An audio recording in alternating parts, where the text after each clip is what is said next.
साथियों, आपकी नजर में इस दुनिया में सबसे बड़ा पापी कौन है, स्त्री या पुरुष? अगर आपको नहीं पता है तो इस कहानी को जरूर सुनिए।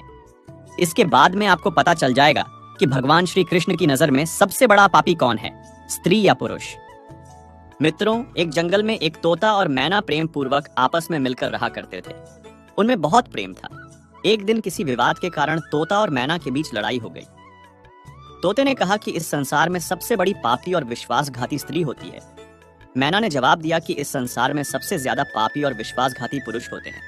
वे दोनों आपस में लड़ते रहे और अपने विवाद के निदान के लिए वे भगवान श्री कृष्ण के पास गए और अपनी बात बताई। श्री कृष्ण ने तोते से कहा, तुम कैसे कह सकते हो कि संसार में स्त्री पुरुषों की अपेक्षा ज्यादा पापी और विश्वासघाती होती है? साथियों, अगर आप यह कथा सुन रहे हैं तो पूरा सुनिए। इस कथा को आधा अधूरा छोड़कर जाने की गलती मत करिएगा, क्योंकि इस पवित्र कथा को पूरा सुनने से मनचाहे फल की प्राप्ति होगी और आपको बहुत ही बड़ा ज्ञान मिलेगा। इसलिए इस कथा को पूरा सुने। आप कृष्ण भक्त हैं तो कान्हा का अनादर ना करें।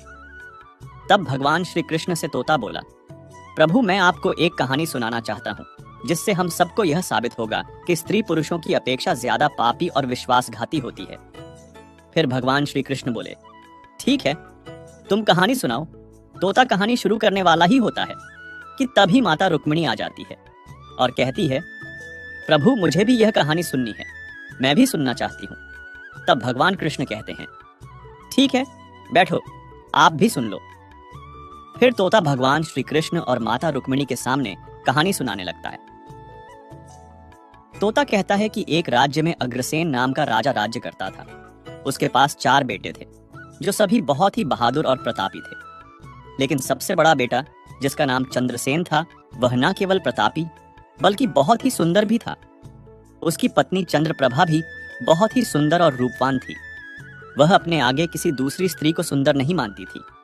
एक दिन राजा अग्रसेन ने अपने बेटे चंद्रसेन को उसकी किसी बात पर नाराज होकर राज्य से निकाल देने का आदेश दिया। राजा का यह आदेश सुनकर के सभी इस बात से चिंतित हो गए। फिर चंद्रसेन अपने महल में गया और उदास हो गया। उधर चंद्रसेन को उदास देखकर उसकी पत्नी ने पूछा, प्राणनाथ, आप उदास क्यों हैं? आप इतने मुरझाए हुए क्यों हैं? राजकुमार होकर भी आप इतने चिंतित क्यों हैं? तब चंद्रसेन सोचने लगा कि मैंने बहुत बुरा किया है और अपनी सारी बात अपनी पत्नी को बता दी। उसी समय उसकी पत्नी मूर्छित हो जाती है। फिर दासिया ने चंद्रप्रभा पर गुलाब के पानी का छिड़काव किया। तब जाकर वह होश में आई। अब होश में आकर चंद्रप्रभा ने अपने पति राजकुमार चंद्रसेन से कहा, आप मुझ दासी को छोड़कर अन्य प्रदेश चले जाएंगे तो मैं आपके बिना कैसे जी पाऊंगी? मैं भी आपके साथ ही चलूंगी। तब राजकुमार चंद्रसेन कहता है, तुम मेरे साथ कैसे चल सकती हो? क्योंकि दूसरे राज्य में अनेक प्रकार के संकट होते हैं और तुम नाजुक महलों में रहने वाली महलों के बिना यह कष्ट कैसे बर्दाश्त कर पाओगी? फिर तो राजकुमार चंद्रसेन की बात को सुनकर राजकुमारी चंद्रप्रभा कहती है, प्रीतम, जितने भी दुख दूसरे राज्य में आएंगे वह सब हमारे साथ होते हुए सुख ही लगेंगे, लेकिन महल के सुख बिना आपके जंगल के दुखों से भी अधिक डरावने लगेंगे। इसलिए मैं भी आपके साथ चलूंगी। अब तोता कहता है, प्रभु राजकुमारी। चंद्रप्रभा की आंखों में आंसू देखकर चंद्रसेन ने मन में सोचा कि वह मेरे बिना नहीं रह सकती, इसीलिए मुझे इसको तड़पते हुए छोड़कर जाना सही नहीं होगा।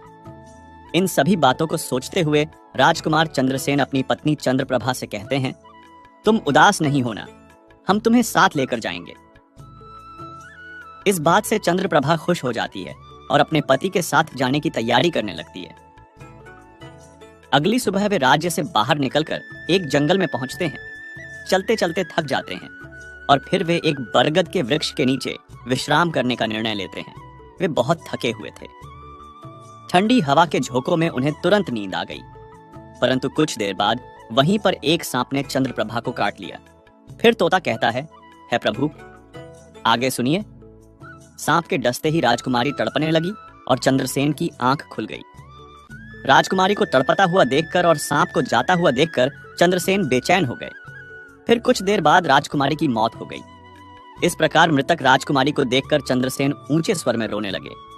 फिर चंद्रसेन ने मन में सोचा, अब जब जीवन संगिनी ही मर गई है तो मैं जीकर क्या करूंगा? मैं इसी जंगल में अपने प्राण त्याग दूंगा। ऐसा मन में सोचकर वह चंद्रप्रभा के शव के पास से उठता है और जंगल से लकड़ियां इकट्ठी करने लगता है और रोकर कहता है कि मैं भी चंद्रप्रभा की चिता में जलकर मर जाऊंगा। लेकिन तभी उसी समय स्वर्ग से एक देवदूत आता है और चंद्रसेन को रोते हुए देखकर उसके मन में दया आती है। वह राजकुमार चंद्रसेन के पास जाता है और पूछता है कि तुम क्यों रो रहे हो, आखिरकार तुम्हारा दुख क्या है। तो राजकुमार चंद्रसेन ने देवदूत से कहा, मेरे पास अपना दुख कहने की हिम्मत नहीं है, मुझे चाहिए कि यह धरती फट जाए और मैं इसमें समा जाऊं। फिर देवदूत ने कहा, तुम मुझे अपना हाल बताओ, शायद मैं तुम्हारी मदद कर सकूं। फिर चंद्रसेन ने कहा, महाराज, मैं एक राजकुमार हूं और राजा अग्रसेन का बेटा। मेरे पिता ने मुझे राज्य छोड़ने के लिए कहा था, इसलिए मेरी पत्नी और मैं इस जंगल में चलते चलते यहाँ आ गए। यहाँ आकर मेरी पत्नी को सर्प ने काट लिया और उसकी मृत्यु हो गई और मैं लकड़ियां इकट्ठा कर रहा हूं ताकि मैं अपनी पत्नी के साथ ही जलकर अपने आप को भी अग्नि के हवाले कर सकूं। तब तोता कहता है प्रभु आगे सुनिए। चंद्रसेन की बातों को सुनकर देवदूत कहते हैं, राजकुमार, तू बड़ा मूर्ख है। यह संसार है, यहाँ इंसानों का आ जाना लगा रहता है। इस शरीर को एक दिन सबको त्यागना पड़ेगा, तू भी इसे जानता है। इस संसार में कोई भी किसी के साथ नहीं आता और ना ही किसी के साथ जाता है, फिर भी तुम मूर्खों की तरह यह बात कर रहे हो। अगर तू जीवित रहेगा तो बहुत सारी रानियां तुझे मिलेगी, इसलिए मेरे कहने पर मरने का विचार छोड़ दो। इस मानव शरीर को प्राप्त करने के लिए देवता भी बेहद इच्छुक होते हैं, तो फिर इस शरीर को क्यों नष्ट करना चाहता है। इस प्रकार देवदूत के शब्दों को सुनकर चंद्रसेन कहता है, महाराज, आपने जो कुछ कहा है वह सत्य है, किंतु ऐसी पतिव्रता पत्नी मुझे किसी जन्म में भी नहीं मिलेगी, इसलिए मैं इसके साथ ही मरूंगा। चंद्रसेन के विचार सुनकर देवदूत ने जान लिया कि यह अपनी पत्नी के बिना नहीं रह सकता है। तब देवदूत ने चंद्रसेन से कहा, राजकुमार, तेरी पत्नी को जीवित करने के लिए केवल एक ही उपाय है। अब तुम मेरी बात को ध्यान से सुनो। यदि तू इस उपाय को कर सकता है तो तेरी पत्नी जीवित हो सकती है। फिर चंद्रसेन ने कहा, महाराज, आप जो कुछ भी कहेंगे वह सब करने के लिए तैयार हूं, केवल मेरी पत्नी को जीवित कर देना। तब देवदूत ने कहा, तुम्हारी पत्नी की आयु केवल 20 वर्ष थी, जिसे इसने बिता दिया। इसके बदले तेरी उम्र 70 वर्ष की है, जिसमें से 30 वर्ष बीत चुके हैं। तेरे जीवन काल में 40 वर्ष अभी बाकी है, यानी तुझे 40 साल और जीने का अवसर है। यदि तू अपनी पत्नी को आधा अपने जीवन का समर्पण कर देता है तो तुम दोनों की आयु समान हो जाएगी। अगर तुम यह मान लो तो राजकुमारी जल्द ही ठीक हो जाएगी। इस तरह देवदूत की बात सुनकर राजकुमार चंद्रसेन ने कहा, मुझे मान्य है। फिर देवदूत ने चंद्रसेन के हाथ में पानी दिया और 20 वर्षों के लिए राजकुमारी के पैरों पर पानी डालने का संकल्प लिया।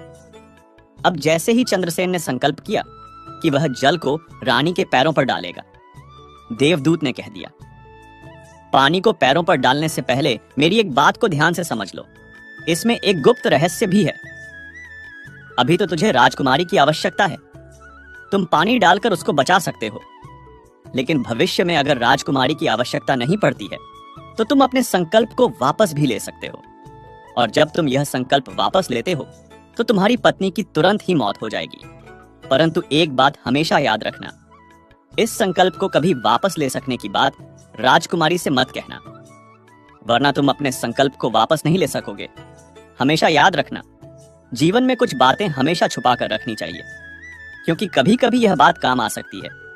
फिर तो ऐसा कहकर और उस रानी के सामने न आकर वह देवदूत जो थे अंतर्ध्यान में चले गए। चंद्रप्रभा को होश आ जाता है। तब चंद्रसेन राजकुमारी से कहता है, तुम सो गई थी और बहुत थकी हुई थी, इसलिए मैंने तुम्हें नहीं जगाया। इस प्रकार राजकुमार चंद्रसेन ने अपनी पत्नी से सारी बातें छुपा ली कि सर्प ने तुम्हें काट लिया था और तुम मर गई थी। मैंने तुम्हें फिर जीवित कैसे किया है, यह सब राजकुमार ने अपनी पत्नी से छुपा लिया। फिर तोता बोला, प्रभु। फिर वह दोनों आगे बढ़ गए। कई दिनों बाद उन्होंने एक बहुत ही सुंदर स्थान देखा। वहां पर एक भिक्षु की कुटिया थी। जब वे वहां पहुंचे तो उन्होंने देखा कि एक सुंदर युवा भिक्षु शांति से बैठकर कोई साधना कर रहा था। वे दोनों बहुत ही थके हुए थे, इसलिए वे भिक्षु के पास बैठ गए। उस समय राजकुमार ने अपनी पत्नी से कहा, राजकुमारी, हमें प्यास लगी है, हम कुएं पर जाकर पानी पी लेते हैं। अगर तुम भी प्यासी हो तो तुम्हारे लिए भी पानी ले आते हैं। तब राजकुमार की बात को सुनकर चंद्रप्रभा ने कहा, मुझे तो प्यास नहीं लगी है, आप जाइए, और पानी पी आइए। इसके बाद राजकुमारी का जवाब सुनकर राजकुमार चंद्रसेन एक लंबी रस्सी लेकर कुएं की ओर जाते हैं। चंद्रसेन पानी पीने पहुंचे तो राजकुमारी चंद्रप्रभा उस भिक्षु की ओर देखती है। चंद्रप्रभा भिक्षु की सुंदरता को देखकर उस पर मोहित हो गई, अर्थात वह उसको दिल दे बैठी थी।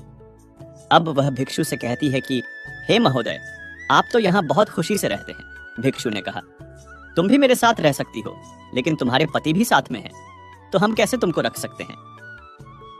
इसके बाद राजकुमारी चंद्रप्रभा ने भिक्षु के सामने अपनी प्रेम लीला प्रकट की। तो भिक्षु ने कहा, मैं एक उपाय बताता हूं। तुम अपने पति को जिस कुएं में वह पानी पीने गया है उसी कुएं में धकेल देना, फिर जो होगा हम देख लेंगे। फिर भिक्षु की बात सुनकर चंद्रप्रभा ने कहा, ठीक है, मैं ऐसा ही करूंगी। अब इतनी ही देर में राजकुमार चंद्रसेन पानी पीकर राजकुमारी के पास आया तो वह कहने लगी, मुझे भी अब प्यास लग रही है, कुएं पर वापस चलकर मुझे भी पानी पिलाओ। तो राजकुमार चंद्रसेन बोला, मैंने तुमसे पहले ही पूछा था और तुमने मना कर दिया था। खैर, अगर तुमको प्यास लगी है तो मैं अभी पानी लेकर आता हूं। तब चंद्रसेन पानी लेने चला तो चंद्रप्रभा भी उसके साथ चल दी और कहने लगी, मैं भी तुम्हारे साथ चलती हूँ। बेचारा चंद्रसेन तो उसके प्रेम में पागल था, उसको क्या मालूम था कि यह मेरे प्राण लेने के लिए मेरे साथ आ रही है। साथियों, वास्तव में विद्वान सच कहते हैं कि स्त्रियों के चरित्र को देवता भी नहीं जान सकते। मानव क्या चीज है, उनके जाल में अच्छे बुद्धिमान भी फंस जाते हैं। जब राजकुमार चंद्रसेन कुएं पर जाकर पानी भरने के लिए बाल्टी डालता है तो चंद्रप्रभा अपने पति यानी राजकुमार चंद्रसेन को धक्का देकर कुएं में गिरा देती है और खुद उस भिक्षु के पास चली जाती है। वह भिक्षु राजकुमारी को अपने साथ ले जाकर एक राज्य में बस जाता है। वहां दोनों खुशी से रहने लगते हैं। भिक्षु ने फिर चंद्रप्रभा को ऐसा नाचना और गाना सिखाया कि वह नृत्यांगना के रूप में मशहूर हो गई। धीरे धीरे वह राजकुमारी पूरे नगर में प्रसिद्ध हो गई। इस तरह चंद्रप्रभा के नृत्य और गीत के कारण उस भिक्षु के पास लाखों रुपए बन गए। राजकुमारी भी उस भिक्षु के साथ मस्ती में रहने लगी। जिस समय चंद्रप्रभा ने अपने पति चंद्रसेन को कुएं में धकेल दिया था, तब संयोग से एक जंजीर जो कुएं में लटकी थी उसे चंद्रसेन ने पकड़ लिया था और उसको पकड़कर कुएं में लटकता रहा। ईश्वर को याद करते हुए वह सोचने लगा, क्या यही मेरे प्यार की सजा है। कुछ समय बाद बंजारों का एक काफिला वहां आया। काफिले में से एक बंजारा बाल्टी लेकर कुएं का पानी भरने लगा। जब उसने पानी में बाल्टी डाली तब चंद्रसेन ने उसकी बाल्टी को हाथ से पकड़ लिया। बंजारा यह देखकर चौंक गया और पूछा, तुम कौन हो। राजकुमार चंद्रसेन ने कहा, भाई मैं अटका हुआ हूं, मुझे यहां से निकालो और मेरी जान बचाओ। मैं सारी जिंदगी आपके उपकार को नहीं भूलूंगा। और ऐसा कहकर के राजकुमार चंद्रसेन बंजारे से प्रार्थना करने लगा। फिर राजकुमार चंद्रसेन के दुख को देखकर बंजारे को उस पर दया आ गई और उसने चंद्रसेन को कुएं से बाहर निकाल लिया और फिर पूछा, ए भाई, तुम कौन हो, तुम इस कुएं में कैसे गिरे, तुम मुझे अपना हाल बताओ। तब चंद्रसेन ने कहा, भाई मैं अपना हाल आपसे कैसे कहूं, जो मुश्किलें मेरे साथ हुई है, भगवान ना करें किसी के साथ ऐसा हो। फिर चंद्रसेन ने कहा, यदि तुम मुझसे जानना ही चाहते हो तो मैं आपको अपनी कहानी सुनाता हूं। मैं एक राजकुमार हूं। मेरे पिता ने मुझे राज्य से निकाल दिया था, इसलिए मैं अपनी प्रिय पत्नी के साथ एक जंगल में पहुंच गया। मेरी पत्नी और मैं एक दूसरे से बहुत प्यार करते थे। जंगल में एक सांप ने मेरी पत्नी को काट लिया, जिससे उसकी मृत्यु हो गई। मैं जब अपनी पत्नी के साथ मरने जा रहा था तब एक देवदूत ने मुझ पर दया की और मेरी आयु के 20 वर्ष मेरी पत्नी को देने के बाद उसे पुनः जीवित कर दिया। फिर हम उस जंगल से आगे बढ़े। कुछ दिनों बाद हम एक स्थान पर पहुंचे जहां एक भिक्षु का डेरा था। मुझे प्यास लगी, मैं पानी पीने गया। जब मैं वापस आया तो मेरी पत्नी ने मुझसे कहा कि उसको भी प्यास लगी है, मुझे भी पानी पिलाओ। और इसी तरह कहकर मेरी पत्नी मेरे साथ उस कुएं पर आ गई। मैं कुएं से पानी निकाल रहा था तो उसने मुझे पीछे से धक्का दे दिया। कुएं में लटकी हुई यह जंजीर मेरे हाथ में आ गई, जिससे मैं कुएं में गिरने से बच गया। और फिर जब आप आए तो मैंने आपको आवाज दी। इसके बाद आपने मुझे कुएं से बाहर निकाला। अब तोता बोला, प्रभु इस प्रकार राजकुमार चंद्रसेन ने दुखी मन से सारा हाल उस बंजारे से कह दिया और फिर अपनी व्यथा सुनाकर चंद्रसेन चुप हो गया। उधर बंजारे ने उसकी बात को सुना और राजकुमारी की करतूत सुनकर दुखी होकर कहा कि स्त्रियों का चरित्र भगवान भी नहीं समझ सकते तो मनुष्य कैसे समझ सकता है। ऐसा कहकर बंजारे ने चंद्रसेन के सिर पर हाथ फेरा और कहा, तुम चिंता मत करो, भगवान बड़े दयालु है, वह तुम्हारी सहायता करेंगे। फिर उसने और कहा, तुम चाहो तो हमारे साथ कुछ दिन रुक सकते हो। राजकुमार चंद्रसेन उन बंजारों के साथ रहने को सहमत हो गया। फिर उनकी सहायता से वह कुछ दिनों बाद उसी राज्य में पहुंचा जहां उसकी पत्नी चंद्रप्रभा और वह रह रहे थे। उस राज्य को देखकर उसने बंजारे से कहा, भाई मेरी इच्छा है कि तुम कुछ दिन इस राज्य में रहो। तब बंजारे ने कहा, जैसी आपकी मर्जी, मुझे कोई आपत्ति नहीं है। फिर राजकुमार चंद्रसेन जो बंजारे से विदा होकर राज्य में आया और काम की तलाश में घूमने लगा। कुछ दिनों बाद राजकुमार की मेहनत परिश्रम देखकर उसे एक बड़े व्यापारी ने अपने पास नौकरी पर रख लिया। इस तरह राजकुमार चंद्रसेन ने उस व्यापारी के पास रहना शुरू किया और बड़ी मेहनत और प्यार से अपने कर्तव्यों का निर्वाह करना शुरू किया। यह देखकर उस व्यापारी ने चंद्रसेन को बड़ा सम्मान दिया और उसे अपने यहाँ का मुनीम बना लिया। और इस तरीके से राजकुमार चंद्रसेन के दिन बड़ी खुशी खुशी गुजरने लगे। अब एक दिन नगर के राजा के यहाँ चंद्रप्रभा के नृत्य का आयोजन हुआ। राजा ने उस शहर के सभी बड़े व्यापारी और सेठों को अपने यहाँ नृत्य देखने के लिए आमंत्रित किया। जब राजकुमारी चंद्रप्रभा का नृत्य होने वाला था, शहर के सभी व्यापारी और सेठ साहूकार राजा के यहाँ पहुंच गए। चंद्रसेन, जो राजकुमारी के नृत्य और गायन की प्रशंसा सुनता था, उसने भी सोचा कि मुझे इस नृत्य को देखना चाहिए। वह भी राजा के दरबार में सेठ के साथ पहुंच गया। राजकुमारी ने अप्सरा के समान नृत्य किया और अपनी सुरीली आवाज में कई सुंदर रागों को प्रस्तुत किया। उसके गाने को सुनकर महफिल के सभी लोग आश्चर्य में आ गए और सभी ने बहुत सारे इनाम दिए। इसके साथ ही राजा से लेकर प्रजा तक सभी ने उसकी प्रशंसा की। राजकुमार चंद्रसेन ने अपने हाथ की अंगूठी निकली जिसमें हीरा जड़ा हुआ था और उस अंगूठी को चंद्रप्रभा को भेंट कर दी। इसके बाद चंद्रप्रभा ने अंगूठी को पहचान लिया और मन ही मन में कहने लगी, यह तो बहुत बड़ा आश्चर्य हो गया। मेरा पति जिंदा है और यहाँ पहुंच गया है। अब वह मुझे नहीं छोड़ेगा, इसलिए मुझे कुछ ऐसा करना चाहिए जिससे वह मारा जा सके। उसने मन में सोचा, अब मैं यहाँ के राजा को एक सुरीला गाना और नृत्य प्रस्तुत करती हूँ जिससे वह खुश होकर मुझे कुछ मांगने के लिए बोलेंगे। तब मैं राजा के आदेश से उसे मरवा दूंगी। इसके बाद राजकुमारी चंद्रप्रभा ने एक सुरीला गाना और नृत्य प्रस्तुत किया। राजकुमारी की इस बसंत की बहार को सुनकर राजा खुश हुआ। वह चंद्रप्रभा बोले, मैं तुम पर बहुत खुश हूं, तुम मुझसे क्या मांगती हो? तब राजकुमारी ने कहा, अगर आप मुझसे प्रसन्न हैं तो सबसे पहले मुझे वचन दीजिए और फिर जो कुछ मैं मांगूंगी आप मुझे वही देंगे। फिर चंद्रप्रभा ने कहा, इस सभा में मेरा एक चोर है, कृपया उसे फांसी की सजा दें। राजा ने कहा, तुम उस चोर को मेरे सामने लाओ। चंद्रप्रभा ने चंद्रसेन का हाथ पकड़ा और उसे राजा के सामने ले गई। राजा ने अपने सैनिकों को आदेश दिया कि इस चोर को जल्लादों के पास ले जाओ और इसे फांसी पर चढ़ा दो। इसी बीच चंद्रसेन का सेठ भी वहां पहुंचा।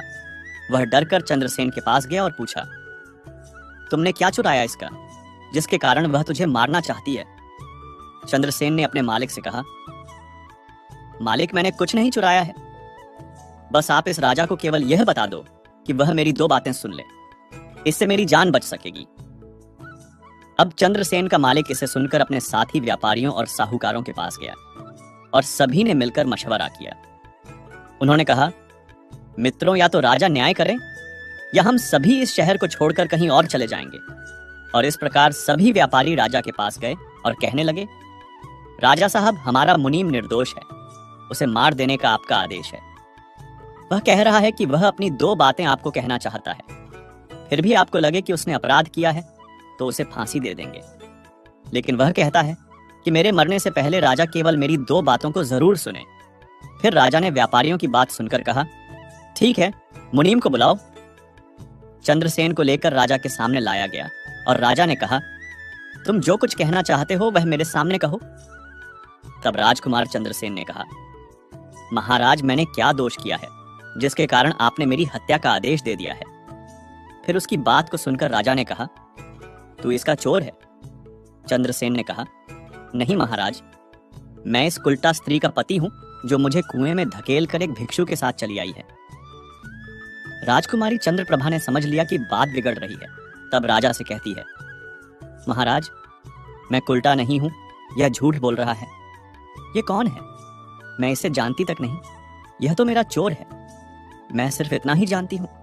फिर राजकुमार चंद्रसेन ने कहा, महाराज ठीक है, अगर ये मेरी पत्नी नहीं है तो वह सब कुछ जो मैंने रास्ते में छोड़ा था वह मेरी अमानत के रूप में मुझे वापस कर दे। राजकुमार ने अपनी अमानत को लौटाने की बात की तो राजकुमारी चंद्रप्रभा ने इसे स्वीकार कर लिया। तब चंद्रसेन ने कहा, अच्छा, अब तुम अपने हाथों में पानी लो, हमारा न्याय इसी सभा में होगा। पानी लेकर उसने जमीन पर रखा और कहा, वह वस्तु जो तुमने मुझे रास्ते में दी थी मैं अब वापस कर रहा हूं। चंद्रप्रभा ने भी पानी लिया और कहा, जो वस्तु उसने मुझे रास्ते में दी थी मैं अब वापस कर रही हूं। जैसे ही उसने अपने हाथों का पानी छोड़ा, राजकुमारी के प्राण छूट गए। यह दृश्य देखकर वहां के लोग हैरान रह गए। तो राजा यह देख चिंतित होकर चंद्रसेन से कहा, यह क्या हो गया? बताओ मुझे सच्चाई। तब राजकुमार चंद्रसेन ने अपनी कहानी शुरू की, अपने जीवन की सब घटनाओं को खोलकर बताते हुए उसके देश निकाले जाने से लेकर अब तक की सभी घटनाओं को सुनाया। राजा ने सब कुछ सुनकर चंद्रसेन को अपने गले लगा लिया। अपनी बेटी की शादी चंद्रसेन के साथ करा दी। तोते ने कहा, प्रभु, मैंने इस कहानी को सुना है। मैं भी स्त्रियों से घृणा करता हूं और मैं यह कह सकता हूं कि इस संसार में स्त्रियां पुरुषों से अधिक पापी और विश्वासघाती होती हैं। इस कहानी ने सबको हैरानी में डाल दिया।